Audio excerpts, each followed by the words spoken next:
Okay. Okay, good afternoon folks. My name is Robert. I'm going to be your instructor for the day. Bit of housekeeping first. If you'd like to put your phones on silent. If you want to take a call, just step outside the door. Bathrooms, straight out the way we came in, just on the left hand side. We have kitchen, tea making facilities just further on to your left hand side as well. In case of evacuation, nearest evacuation point, straight out the front door, and we'll all assemble outside. Okay? So, my name is Robert. I'm in civil defence the past 8 years. I'm a radio instructor, and today I'm going to be teaching you about the Smoko SDP 760s. Okay? So we'll just go around the table first, just get your names and a bit about you. We'll start. My name is Cian, I'm in civil defence for just on 4 years. Okay. My name is McMenamin, and I'm in civil defence 15 years. Okay. My name is Fran, and civil defence over 20 years. My name is Cian. I'm in the civil defence. Depends who you ask. Some say 10, some say 20. Sure, we'll go with 20 for you, soldier. So in front of you, I have left the manual for the SDP 760s. The 760s are going to be replacing our old Smoko radios. So they're a very handy, versatile radio, as you can see.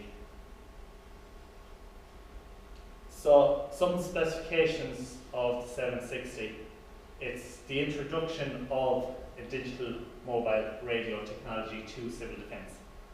So it is compatible with our current analog private system, which is in service with civil defence at the minute. The bit of a difference between the two radios is we have an integrated GPS antenna.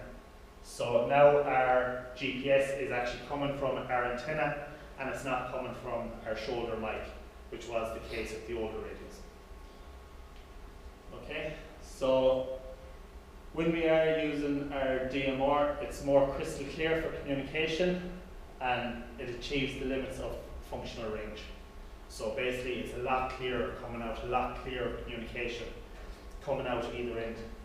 So we can basically hear our messages more clear. There's a Bluetooth functionality in the radio, so we can get additional adapters, headsets for the radios that can be used through the Bluetooth. We also have an IP67 rated noise cancelling headset, which is available for large crowd events. So I'll just pass that around to you so you can see it. If you want to pass that around. That's our noise cancelling headsets which are available to us.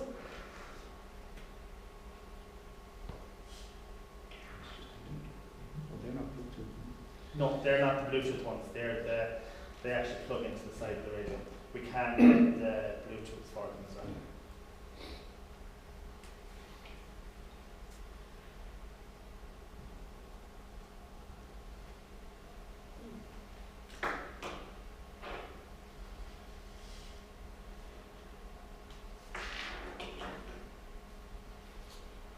So the radio works best when it's placed on the shoulder, so the area is higher than the body.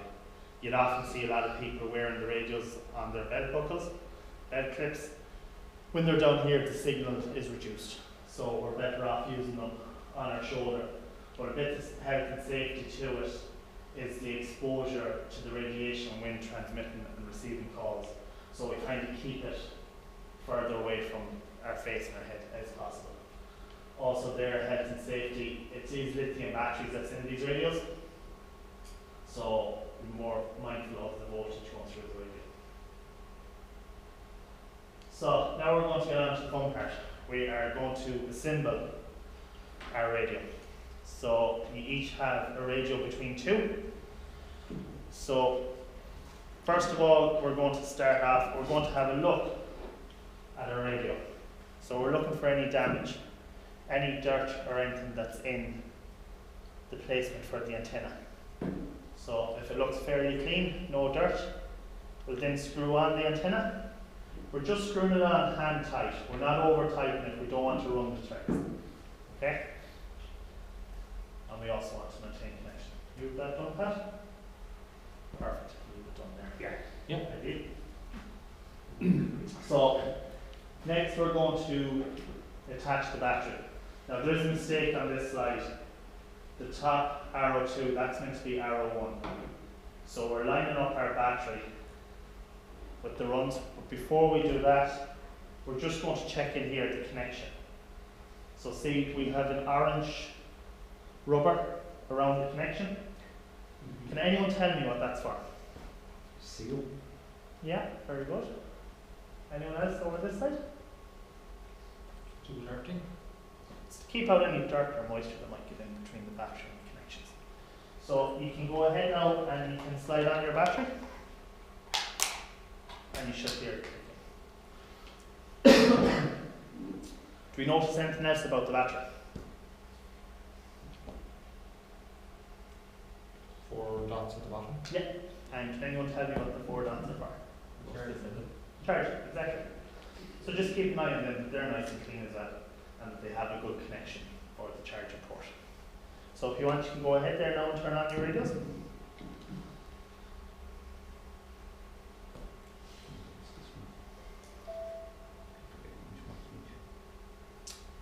Can anyone tell me, why do we attach the aerial before we put the battery in?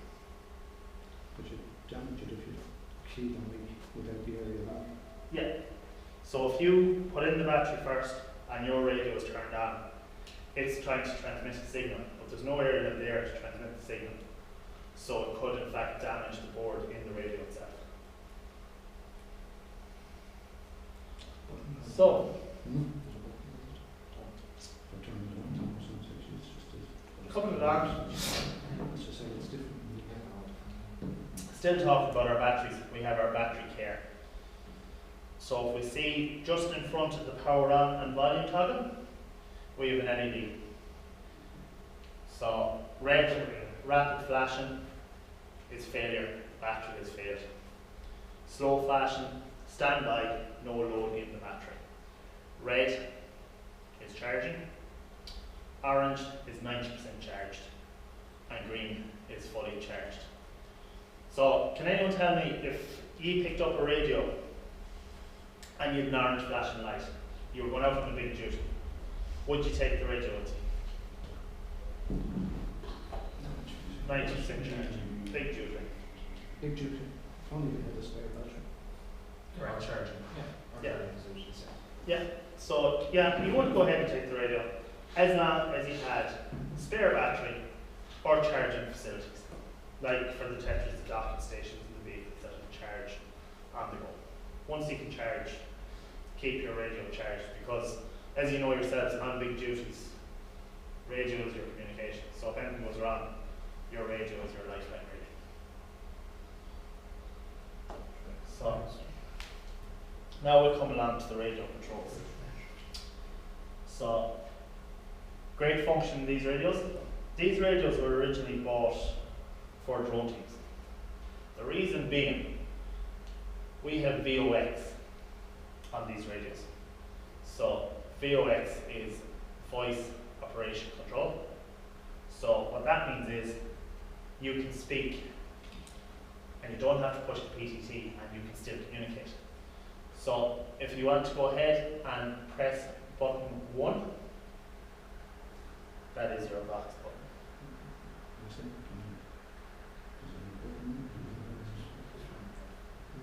Button 1 is in the diagram. Or button This is the top one? button right here. The top, yes, that button there. No, that's change one.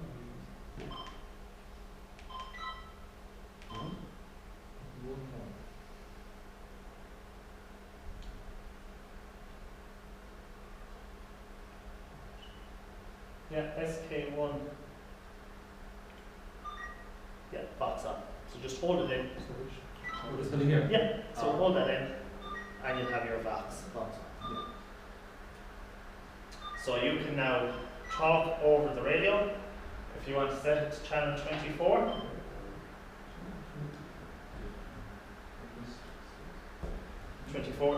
is if you push it up and down on these. Yeah, and you'll be able to hear it talking over the VOX.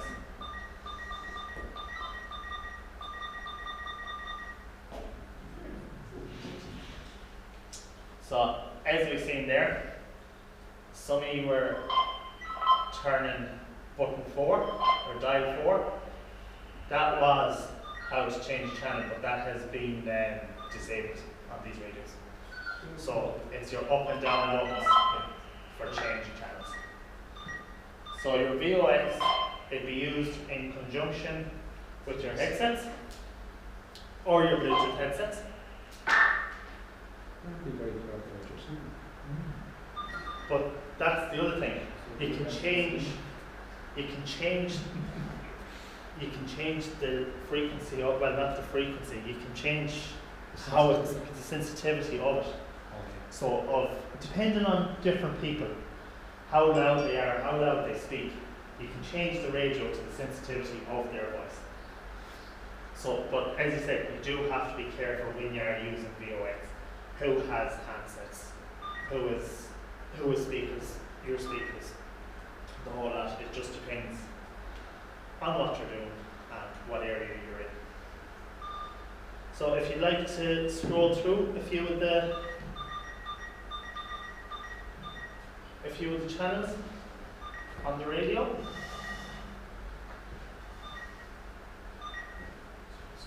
You'll see our operational channels there. So channel 1 is a digital channel. So digital channels are SDP 760s to SDP 760s. Okay? For your analog, for your handset and mobile, that's open net. So can anyone tell me what an open net would be? So all the radios on the net can hear each other. Exactly.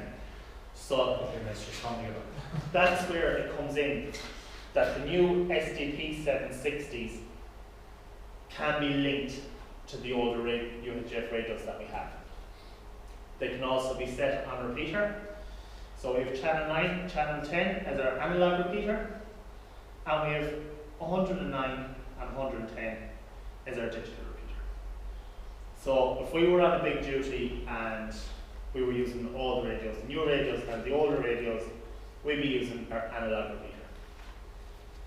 But if we were just using the SDP 760, we'd be on our digital repeater channel.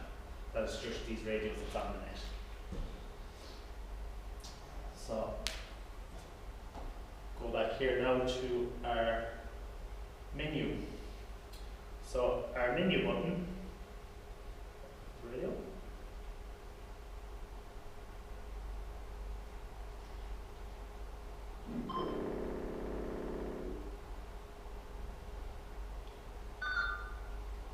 So if we go to settings,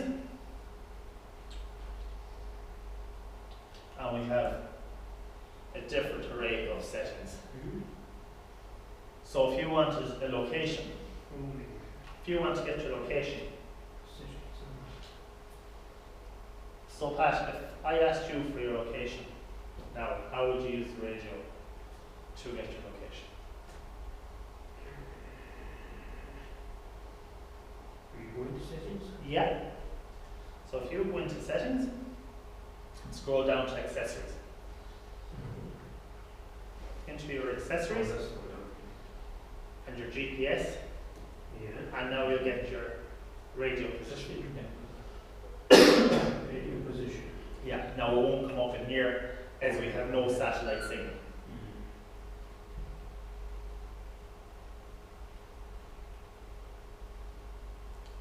So, if you look here on your icon bar, you get it? So if we look here on our icon bar, this is our GPS. So we know if this is lit up green, we have GPS. We can find our location. Another thing with these, they have their own private alias. So if we want to find that, we go back into our settings again. Scroll all the way down to our radio information. you'll get your radio ID. So that is your private call number.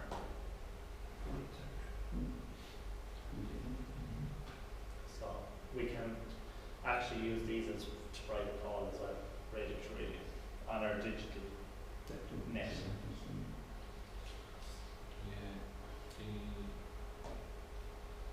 So our operational LED indications. So our green LED, that's receiving a message. Our slow flashing is standby. Rapid flashing is the radio's upgrading or turning on. So that could be upgrading our GPS location or when we've turned the radio on. Orange, no voice being transmitted or received on the traffic channel after the call is established. Activate PTT to call during this period. Slow flashing radio scanning for channels. Rapid orange flash, not used. Red, we're transmitting. And slow flashing red, which you should always look out for, is your battery level as well. Okay? Have we any questions so far? So when you say the name, it's this guy up here. That's that guy up there, yeah. It's fine with me, it's obviously the box the time. So it's this fella here. Sorry, Robert. Yeah. So ours here is showing a group call. So is that it's picking up Fox That's and the another that's on the on the radio? other radio, yeah. So if you scroll your channel, that'll knock off.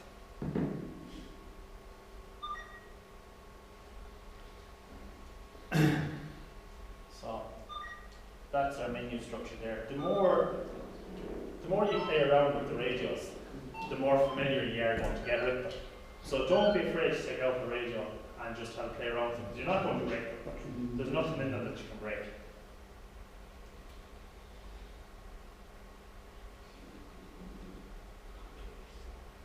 So that's what our radio position will look like.